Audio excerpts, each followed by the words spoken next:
कधीच नाही चुकणार तुमचे फेवरेट टीव्ही शोज झी5 सोबत, तेही एकदम फ्री। काय ग हिरा, तुला हे सगळं असं बोलण्याची काय गरज होती तिथे? जावई बापूंबद्दल काय चाललं होतं तुझं? कळसूत्री भावलीन, भुवनेश्वरी मॅडम, काय चाललं होतं हिरा? आई हे खरंय, अधिपती जिजू भुवनेश्वरी मॅडमच्या हातातली कळसूत्री भावलीच आहेत। अगं पण आपण असं बोलायची गरज नव्हती ना हिरा। आपण आपली मर्यादा सोडून चालत नाही। मर्यादा म्हणजे जी काही मर्यादा असेल ती सगळी आपल्यासाठीच, त्यांच्यासाठी काही नाही का? मला सांग आई, जेव्हा ताईला त्यांनी मारहाण केली तेव्हा कुठे गेली ग मर्यादा? खरं आहे तुझं। अहो पण आई बास, तू ना प्लीज त्यांना बोलू नकोस। अधिपती जिजू नक्की काय वागतायत ते तू बघ। मला सांग, इतके दिवस झाले ताई आपल्या घरी, एक कॉल तरी केला का ग त्यांनी? परवानगी दिली नसेल बहुतेक मॅडमनी। काही का असे ना, एकदा घरी आले होते ना ते ताईचं स्वेटर घेऊन। आई अगं, फक्त एकदाच आले ते आपल्या घरी, नंतर काय वाट हरवले का ते? आई आपण एका शहरात राहतो। जाऊ देत नाही रा। हे बघ, आपण केली ना पोलीस कंप्लेंट, आता पोलीस काय ते बघून घेतील ना। मी तर म्हणते बरं झालं आपण तक्रार केली ते। खरं सांगू का, बाकी सगळ्यापेक्षा ना ताईची सेफ्टी आता सगळ्यात जास्त महत्वाची आहे। आणि त्यांनाही कळू देत ना की आपण गप्प बसणाऱ्यातले नाही होत ते। हो पण मला काय ताईचा फोन? हो अगं, मगाचपासून 3-4 वेळा येऊन गेला फोन तिचा। बाबा एक काम करा, तुम्ही नका उचलू, आपण चाललोच आहे ना आता घरी। अगं ए, नाही ग, काही काय सांगतेस तू? अहो बोलाव, तिला काळजी वाटत असेल ना, आपण काही न सांगता आलोय ना बाहेर। बर, तुम्ही घ्या फोन, पण प्लीज ताईला आपण इथे आलोय यातलं काहीही सांगू नका। हा, नाहीतर ती आपल्याला तक्रार मागे घ्यायला लावेल आणि आपल्या सगळ्या प्रयत्नांवर पाणी फेरेल। बरं, नाही सांगणार। नाही जाऊ दे, मलाच द्या फोन। हॅलो ताई, मी इरा बोलतेय। अगं इरा, कुठेस तू? कुठे आहात? कुठे सगळे? मी केव्हाची फोन करते तुम्हाला, कोणीच उचलत नाहीये फोन। आम्ही बाहेर आहोत, येतो घरी। बाहेर कुठे? अचानक कुठे गेलात? आणि तिघं बरोबर आहात का? हो हो, आम्ही सगळे एकत्रच आहोत। हा, मला सांग, तू कुठेस? मी आत्ता जस्ट घरी पोहोचले, घरी कोणीच दिसलं नाही म्हणून फोन करत होते मी। काय, कुठे गेलाय तुम्ही? हा अगं काही नाही, आम्ही बाहेर आलोय, पोचतोच, एक 10 मिनिटात पोचतो घरी। बरं, बाबा कुठे आहेत? बाबांना फोन दे बरं, त्यांना काही झालंय का? अगं ताई, बाबांना काहीच झालं नाहीये, ते एकदम व्यवस्थित आहेत, काही प्रॉब्लेम नाही। हा, आम्ही पोचतोच आहे 10 मिनिटात। हा, ठेवते फोन, ठेवते। हा,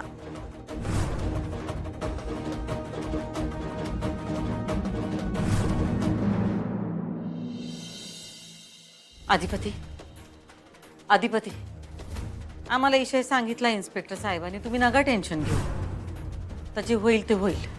कसं काय झालं, मला काय पटतच नाही होई। फोन तर आला ना, आता आपण काय बोलणार? हा, तसं नव्हतं, पण तुमची भीती खरी ठरली हो आई साहेब। मग आम्ही जेवढं सुनबाईंना ओळखतो का नाही, त्यावरनं आम्हाला वाटलं होतं की सुनबाई असं काहीतरी करणार, आमचं मन आम्हाला सांगत होतं।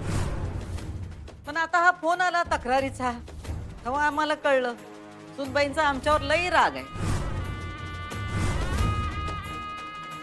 आम्हाला एक कळत नाही, आम्ही एवढं काय वाईट केलंय हो का आमचा एवढा राग करतात त्या? आता आम्हाला सांगा, असं काही होत नाही होय? हा, सासू सुनाचं नाही पटत, होते धुसफूस, पण सुनबाईंचा राग बघा किती, डायरेक्ट त्या पोलीस स्टेशनात गेल्या। अहो पण असं कसं काय, मास्तरीबाईने असं कसं काय केलं? माझा विश्वासच बसत नाही। आता केलं आता त्यांनी, तर आपण काय बोलणार? जाऊ द्या, तुम्ही नका टेन्शन घेऊ पोलिसांचं, बघूया आपण। पोलिसांचं काय टेन्शन नाही हो आई साहेब, मला वेगळ्याच गोष्टीचं टेन्शन आहे राव। कसलं? मास्तरीबाईंनी एकदम असं कसं काय पाऊल उचललं?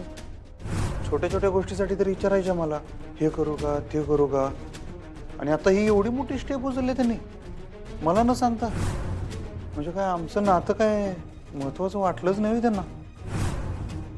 आणि हे असलं खोटं नाटक का सांगितलं त्यांनी पोलिसांना?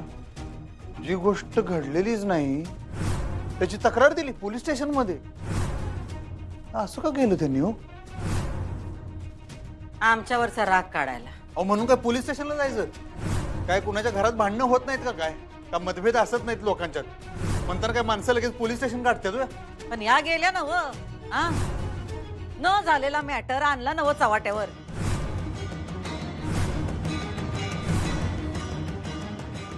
काय इज्जत राहिली आपली सांगा? हा कोल्हापुरात एक प्रतिष्ठित फॅमिली म्हणून आपली ओळख आहे. हा गरीब कष्टकरी लोकांसाठी आपण दरबार भरवतो. गरजू एकट्या महिलांना आपण रोजगार देतो. बायकांवर अत्याचार केला तर आपण त्याला कडक शासन पण देतो. आता लोक काय म्हणतील? हा थोरल्या सरकारांचे दाखवायचे दात वेगळे आहेत आणि खायचे दात वेगळे आहेत. हा सुनेचा छळ केला त्यांनी. आई अंबाबाई, हा काय दिवस आणलायस तू आमच्यावर? लोकांच्या सुनेचं आम्ही रक्षण केलं. कुणी बाईवर हात उगारत असेल तर त्याला चांगलं सुनावलंय आम्ही. का तर आम्हाला आवडत नाही बाईवर हात उगारलेला. आणि आज आज काय झालंय? आज आमच्यावरच हा आरोप झालाय. हा मग माझं मन मला सांगतोय हे काहीतरी गैरसमज झालेला आहे. मास्तरीन बाई असं नाही करू शकत हो. अधिपती डोळे उघडा.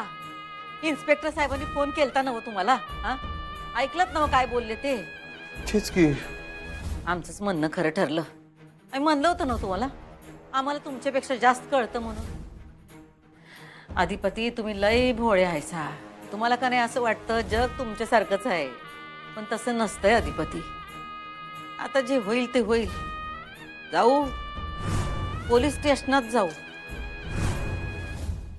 दुसरं काय?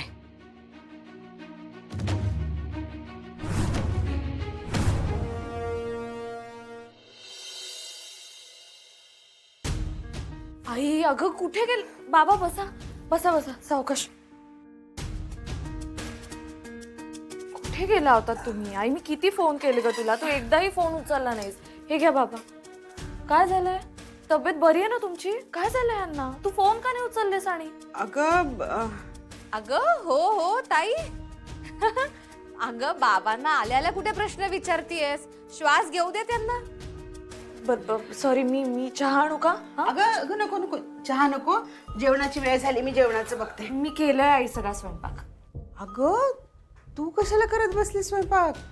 अगं मला काही कळलंच नाही तुम्ही कुठे गेलाय, किती वेळ लागणार आहे तुम्हाला यायला, म्हणून मग मी करून घेतला. काय झालंय बाबा? अचानक कुठे गेला होतात तुम्ही? काय नाही. आम्ही आपल्या दवाखान्यात गेलो होतो.